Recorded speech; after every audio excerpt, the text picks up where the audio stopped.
Morning students, maths के इस video lecture में आपका स्वागत है। आज हम एक न्यू टॉपिक पे चर्चा करेंगे जिससे रिलेटेड बोर्ड एग्जाम में हमेशा एक क्वेश्चन आता है। तो सबसे पहले हम एक थ्योरम, एक कॉन्सेप्ट को समझेंगे। कॉन्सेप्ट क्या कहता है उस अकॉर्डिंग अपन अपने जो नेक्स्ट क्वेश्चंस बनेंगे उनको सॉल्व कर सकते हैं। जैसे कि देखिए थ्योरम का जो स्टेटमेंट है वो इंपॉर्टेंट है, तो हम उसको देख लेते हैं एक बार। Let p is a prime number and a is a positive integer. If p divide a square then p also divide a। मैं बता दूं यहां पे हमने माना है कि p कोई एक प्राइम नंबर है यानी अभाज्य संख्या है and a is a positive integer और a एक धनात्मक पूर्णांक है। If p divides a square, अगर a स्क्वायर में हम p से डिवाइड लगाते हैं that mean p also divides a, तो हम कह सकते हैं कि p a को भी डिवाइड करेगा। जस्ट जैसे कि मैं बताना चाहूं a एक नंबर है जिसको मैं 4 ले लूं, a स्क्वायर दैट मीन 4 का आप स्क्वायर कर सकते हो 16 आ रहा है। यहां पे लेट कर लेता हूं p कोई प्राइम नंबर है, मैंने 2 ले लिया। इसका कहने का मतलब है अगर a स्क्वायर से p में डिवाइड जा सकता है यानी 16 में 2 से डिवाइड जा रहा है तो a में भी p से डिवाइड कराया जा सकता है। p ने अगर a स्क्वायर को डिवाइड किया है तो p a को भी डिवाइड कर सकता है। जनरली हमें थोड़ा सा यही ध्यान रखना है कि किसी नंबर के स्क्वायर में अगर किसी प्राइम नंबर का डिवाइड जा रहा है तो इजीली उस नंबर में भी उस प्राइम नंबर से डिवाइड किया जा सकता है। इस थ्योरम्स की हेल्प से हम जो बोर्ड एग्जाम में हमारा सबसे इंपॉर्टेंट क्वेश्चन बनता है उसको आसानी से हम एग्जाम के अंदर कर सकते हैं। जैसे कि मैं आपको एक क्वेश्चन बताता हूँ किस तरह से आता है। एग्जांपल के लिए हमको प्रूव करना है, ऐसे क्वेश्चंस में हमें प्रूव करना है, prove root 3 is an irrational number.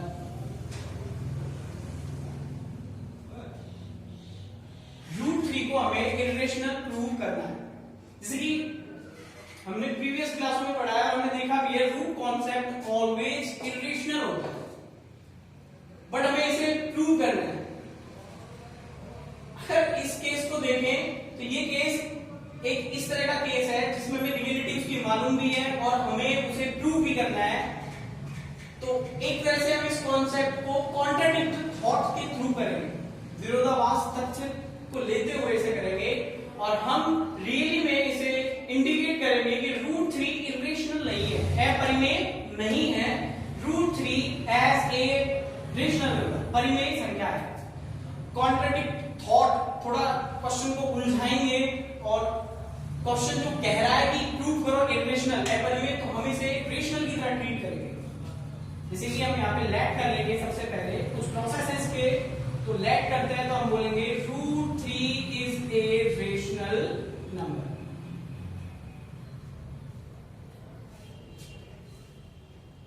हमने लेट किया है कि रूट 3 क्या है, इरेशनल नहीं है, हमने बोल दिया ये है रेशनल नंबर यानी रूट 3 एक परिमेय संख्या है। और मैथमेटिकल जो डेफिनेशन है उसके according root 3 is equal to होगा आपका a upon b form, numerator and denominator form, अंश बटा हर के फॉर्म में, जिसका b कभी भी क्या नहीं होना चाहिए 0 के। और यहाँ पे हम ये भी कह सकते हैं कि a and b are co-primes. Co-prime मतलब सह अभाज्य।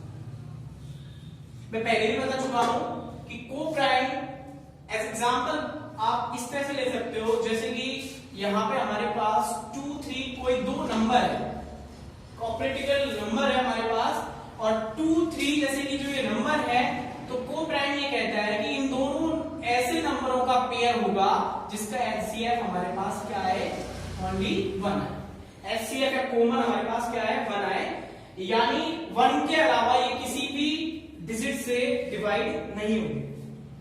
तो हम इस तरह से कॉन्सेप्ट को लिख लेते हैं, डेफिनेशन रेशनल नंबर की से। आगे क्वेश्चंस को देखो किस तरह से सॉल्व करेंगे। √3a अपॉन b, उसके बाद का प्रोसेस है आपको करना है इसका टेक, आप इसका स्क्वायर लोगे और जैसे कि मैं इसका स्क्वायर दूंगा मैं चेकआउट करके देखूंगा कि कहीं ये नंबर है कभी इरेशनल तो नहीं होगा। इसका स्क्वायर करता हूं, इसको रूट से फ्री करके देखूंगा, तो जैसे हम इसका स्क्वायर करते हैं तो हमारे पास √3 का स्क्वायर करने पर बनता है हमारे पास 3 और ये बन जाता है a² अपॉन b²। फिर एक मैथमेटिकल प्रोसेस और लगा है इसके अंदर, हम इसको कर सकते हैं क्रॉस मल्टीप्लाई, और जब हम इसे क्रॉस मल्टीप्लाई करेंगे तो ये बन जाएगा 3b² = a²।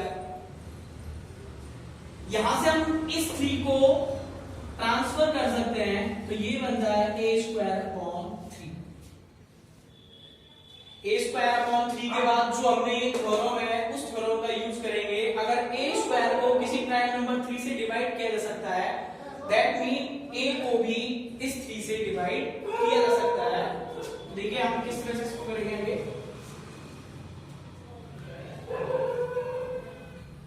इफ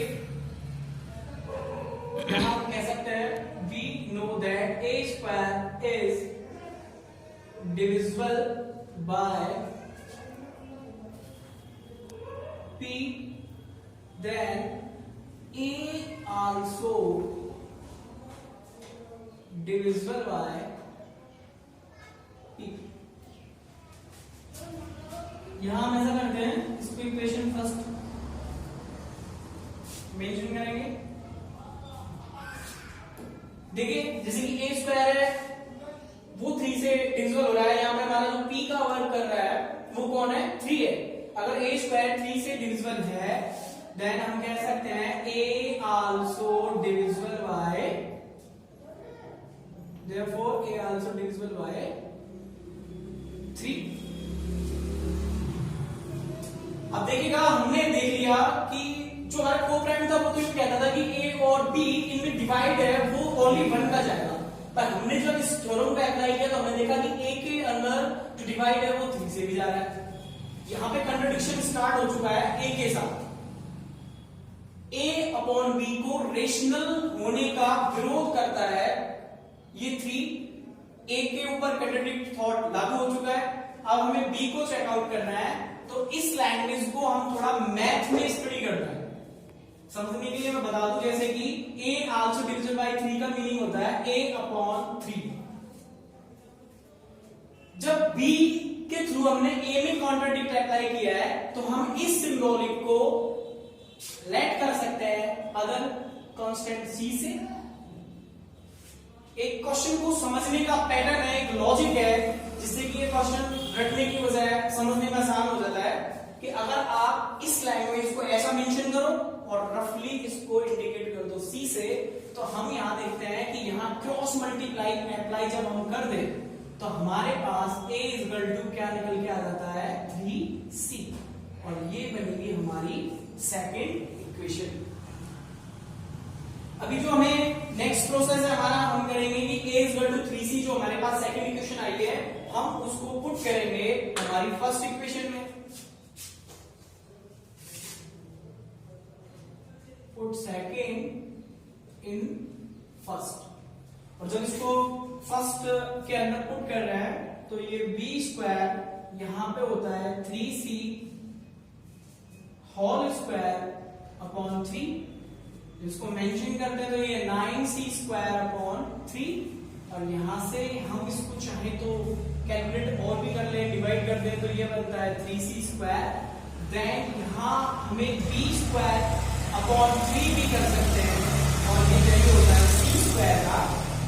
इस बार c ने b में कॉन्ट्रडिक्शन लागू किया है, जैसे कि जो हमारा थ्योरम कॉन्सेप्ट है उससे हम ऐसा बोल सकते हैं डायरेक्टली, वी नो दैट यहां पे b² is divisible by 3, then b also divisible by 3। ये जो हमारे दोनों कॉन्सेप्ट हैं ये दोनों कॉन्ट्रडिक्शन कर रहे हैं। और कंट्रडिक्शन कर रहे हैं किस कॉन्सेप्ट का कि ए बी आर को प्राइम। हम देखते थे, हमने तो लेकिन को प्राइम लिया था, ये दोनों का एचसीएफ क्या आना चाहिए था, 1 आना चाहिए था। और यहां अगर देखते हैं तो ए और बी में एचसीएफ हमारे पास क्या निकल के आ रहा है, 3 निकल के आ रहा है। तो हमारे ये ए बी को प्राइम वाले सहवाज वाले कॉन्सेप्ट को कंट्रडिक्ट कर रहे हैं। और इसको कंट्रडिक्ट कर रहे हैं, that mean rational a upon b को कंट्रडिक्ट कर रहे हैं। और ए अपॉन बी को जब कंट्रडिक्ट कर रहे हैं, दैट मीन √3 को ए अपॉन बी नहीं लिखा जा सकता। That mean √3 not a rational number. That mean जब कोई नंबर रेशनल नंबर नहीं है तो वो कैसा होगा, इरेशनल नंबर होगा।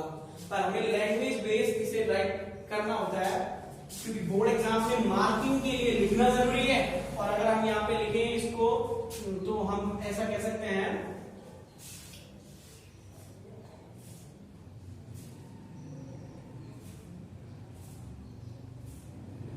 but we know that A and B are co-primes. That means no common factor between A and B, but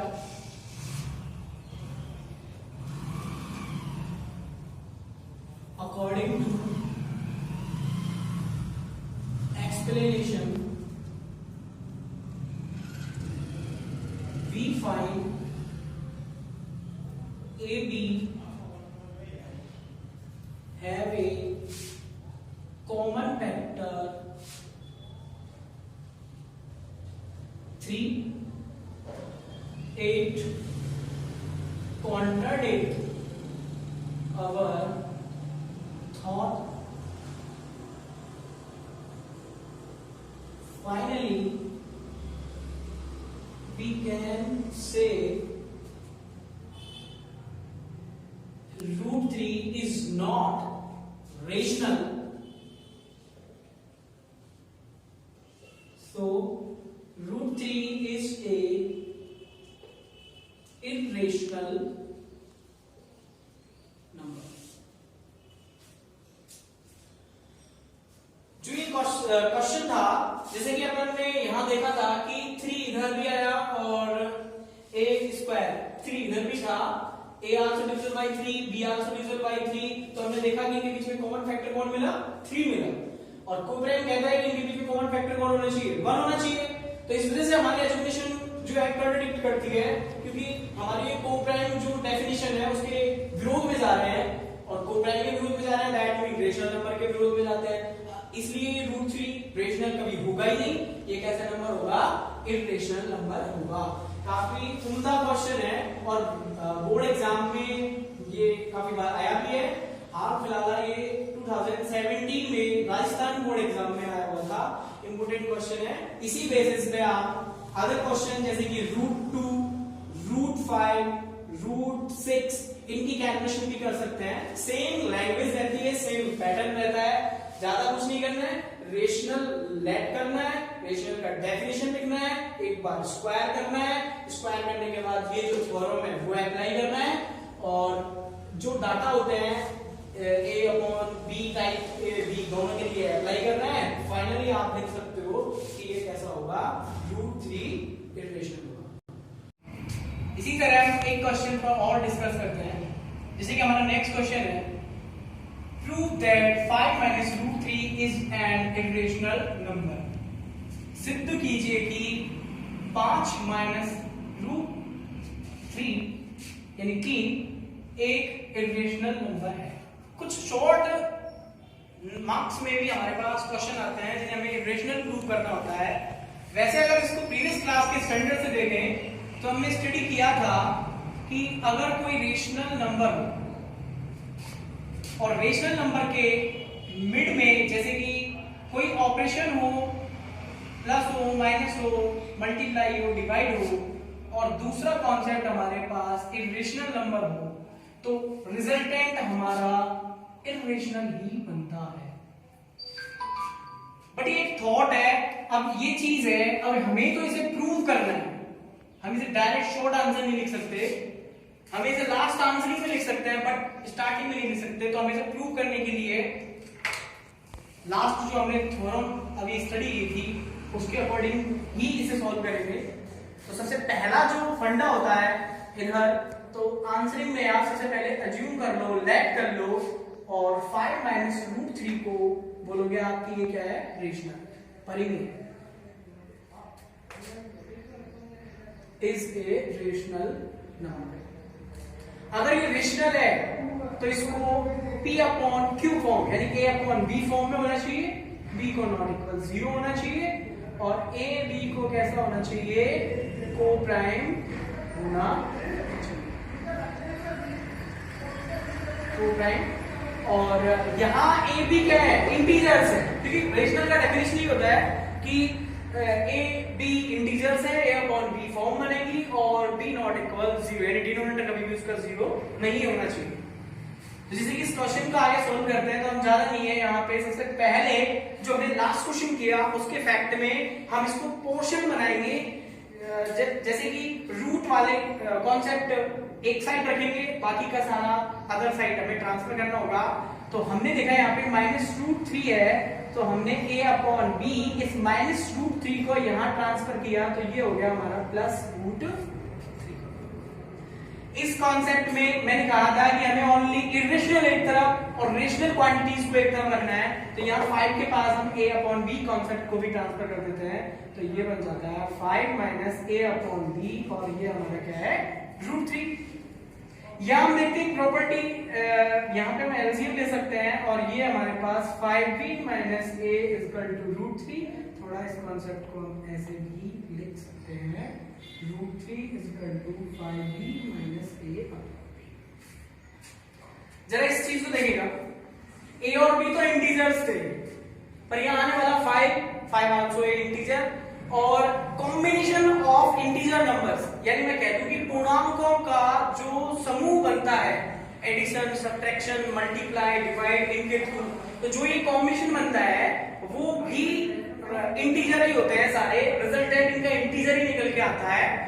और साथ में मैं कह सकता हूं कि अगर ये रेशनल है तो वो भी क्या होगा, इनका कॉम्बिनेशन भी रेशनल होगा। एज एग्जांपल जैसे कि यहाँ पे कोई नंबर लेता हूं मैं, जैसे कि मैंने v को तो 3 ले लिया और a को 4 ले लिया, तो यहाँ एक कॉम्बिनेशन बनता है 15 माइनस 4 अपॉन 4 और यहाँ पे हमारे पास 11 अपॉन 4। ये देखो आप p अपॉन q फॉर्म में ही है, तो कुल मिला के मैं कह सकता हूँ ये सारा कॉन्सेप्ट भी कैसा होगा, रेशनल ही होगा। बाकी का हमें लिखना क्या है, देखिए इक्वल का साइन, रेशनल क्वांटिटी इधर है और जो ये एलएचएस की तरफ दिख रही है वो है हमें इरेशनल, जबकि इक्वल कहता है कि दोनों वैल्यूज इक्वल ही होंगी। या तो ये आरएचएस की तरह रूट 3 भी आरएचएस की तरह रेशनल होना चाहिए, या फिर इस आरएचएस को एलएचएस की तरह इरेशनल होना चाहिए। ये इक्वल साइन की डेफिनेशन है, इक्वल कहता है दोनों क्वांटिटीज को इक्वल होना चाहिए। बट हम जानते हैं कि यहाँ पे जो हमारे पास क्वांटिटी आई है वो कैसी है, रेशनल है, तो रूट 3 भी रेशनल होना चाहिए। पर लास्ट अपन ने जो प्रूव किया था वो कॉन्सेप्ट था कि रूट 3 कैसा है, इरेशनल, तो उस एवज में हम बोल सकते हैं कि ये क्वांटिटी रूट 3 रेशनल ना होकर कैसी होगी, इरेशनल होगी। बट लैंग्वेज में क्या लिखा है, लैंग्वेज में हम क्या लिख सकते हैं, देखिए हम यहां से आगे लिखेंगे कि we know that a b are integers, a b are integers, then 5b minus a upon b is a rational। p upon q concept है, रेशनल होगा। So root 3 also be a rational number।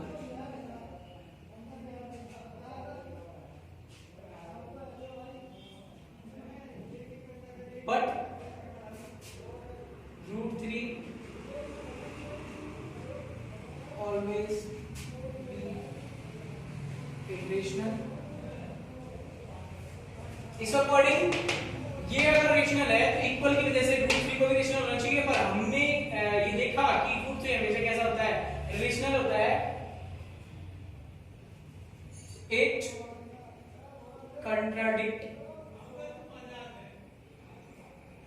Our thought या अवर hypothesis. हम इस बिना पे कह सकते हैं कि रूट 3 रेशनल होता ही नहीं है, रूट 3 कैसा होता है, इरेशनल होता है। और अगर रूट 3 इरेशनल है तो ये क्वांटिटीज भी कैसी होगी, सारी इरेशनल होंगी। तो हम देखते हैं कि इट कॉन्ट्रडिक्ट अवर थॉट, ये हमारे कथन का कैसा होता है, विरोधाभासी। Finally we can say 5 minus root 3 is an irrational